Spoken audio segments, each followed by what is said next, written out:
11월 16일 여자 프로농구 우리은행 하나원큐 경기 분석 지금 시작하겠습니다.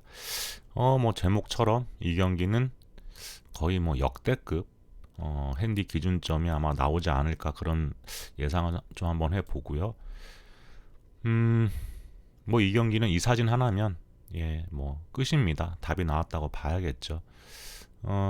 신지현이 부상으로 일주일간 이제 결장을 하게 됩니다. 사실 신지현이 있어도 하나 원큐는 현재 전패 중이죠. 물론 아쉽게 진 경기도 있고 또 연장전 두 경기도 가고 이런 경기들도 있는데 어쨌거나 전패입니다.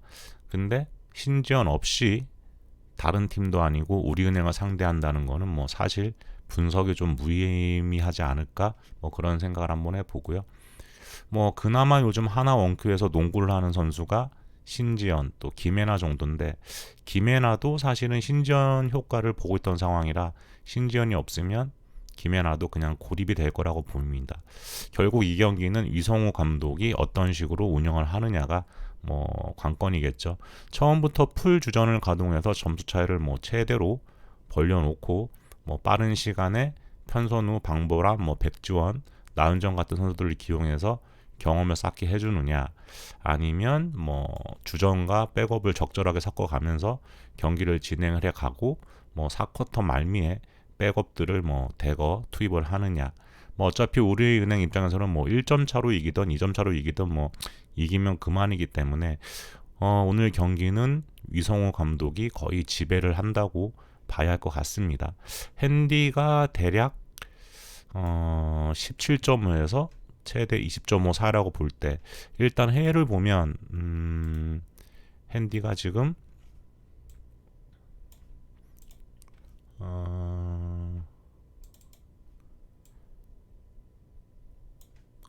해외 쪽은 거의 지금 17.5 정도 잡혀 있는데, 아마 제가 볼 때는 배트맨은 이렇게 주지 않을 거라고 봅니다.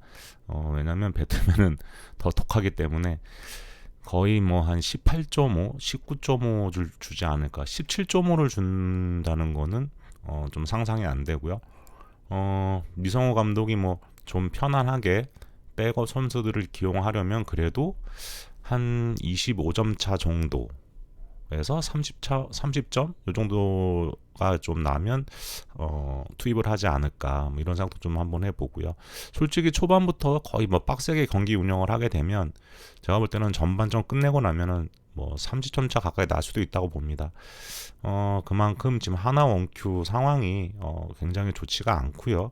그나마 신전의 득점, 또 요즘 김혜나가 폼이 올라오면서 좋은 모습을 보였는데 그걸로 좀 버티고 있었는데 답이 좀 없어 보입니다. 그렇다고 또 양인영이 있긴 한데 사실은 BQ가 너무 떨어지죠. 피지컬 값을 하지를 못하고 있습니다. 언어버 기준점도 제가 볼 때는 한 140점 언저리. 한번 봐볼까요? 140 139.5 정도 이렇게 잡혀 있네요. 근데 이 기준점을 줄까요? 거의 한 140점대라고 보고요. 이렇게 되면 우리은행이 80점 정도를 찍어주면 하나원큐가 60점 정도를 해줘야 된다는 소린데, 제가 볼 때 우리은행이 90점 이상이면 모를까? 사실 80점도 상당히 좀 불안한 점수입니다. 왜 그러냐면 하나 원큐에서 지금 득점을 해줄 선수가 거의 보이지가 않습니다. 그러니까 하나 원큐가 득점을 하려고 하면 결국 우리은행이 이제 백업을 돌릴 때, 그때 이제 같이 왔다 갔다 하면서 그게 들어가주면 점수가 올라갈 수는 있을 텐데, 정상적으로 했을 때는 제가 볼 때 50점 넣기도 좀 빡빡할 것 같고요.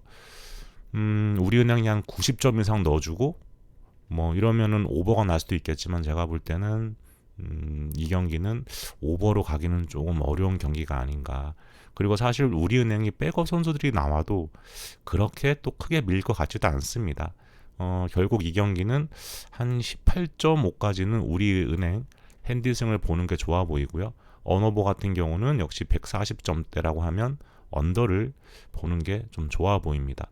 제 생각으로는 아마도 4쿼터에는 뭐 개그 농구 대잔치가 펼쳐질 가능성이 상당히 큰 경기로 보이고요. 뭐 왔다 갔다는 엄청 빨리 하는데 막 못 넣고 뭐 레이업도 못 넣고 뭐 막 그냥 막슛 쏘고 이런 장면이 나올 확률이 굉장히 커 보입니다. 왜냐면 이제 백업들끼리 붙게 되면 뭐 진짜 말도 안 되는 뭐 농구의 기본 자체도 없이 그냥 막장 농구가 막 나오게 되죠. 길거리 농구 막 나옵니다.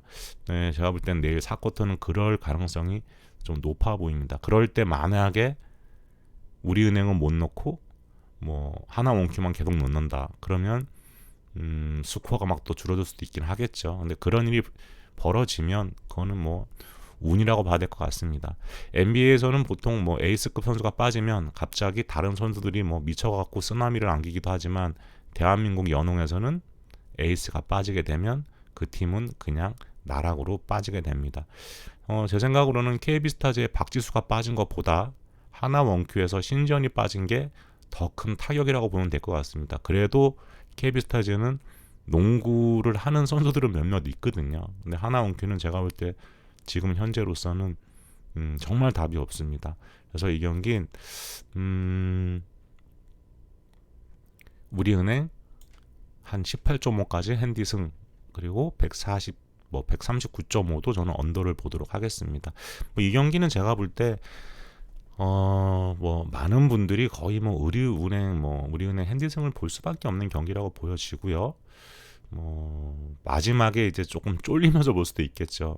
진짜 전반전에 3점 차로 벌려놨다고 해도 갑자기 뭐 이제 3쿼터 중반부터 막 진짜 가비 타임 들어가게 되고 하게 되면은 그거는 정말 운이라고 봐야 될 것 같아요. 근데 정상적으로 분석을 하면 이거는 우리은행 핸디승을 볼 수밖에 없습니다. 저는 이건 만약에 뭐 정상적이라 하면 25점, 30점도 우리은행 핸디승이라고 보고 접근을 해야 된다고 봅니다.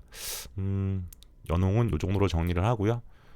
지금 또 뭐 요즘 게임이 너무 없다 보니까 국내 경기에 많은 분들이 또 집중을 하시고 관심을 가지셔가지고 오늘은 또 영상을 좀 여러 개를 업데이트를 해야 되고 영상으로 올려드리지 못하는 거는 분석글로라도 해서 여러분들이 참고할 수 있게끔 올려놓도록 하겠습니다. 이상 여자농구 경기 분석 마치고요. 저는 또 다른 경기 영상으로 찾아뵙도록 하겠습니다. 그리고 점오토토 찾아주는 방법은 아시죠? 네이버 카페에 점오토토 치셔도 되고 아니면 제 영상 밑에 보시면 링크가 걸려 있으니까 그거 찾아서 들어오셔가지고 여러분들도 가입 인사도 꼭 좀 남겨주시고요. 요즘 그래도 많은 분들이 이렇게 가입 인사를 써주셔가지고 그러면 꼭 이렇게 댓글을 달아드립니다. 댓글 달아드리면 또 서로 한 번씩 이렇게 닉네임도 알 수 있고 하니까 이 부분 꼭 좀 부탁 좀 드리겠고요. 저는 또 다른 영상으로 찾아뵙도록 하겠습니다.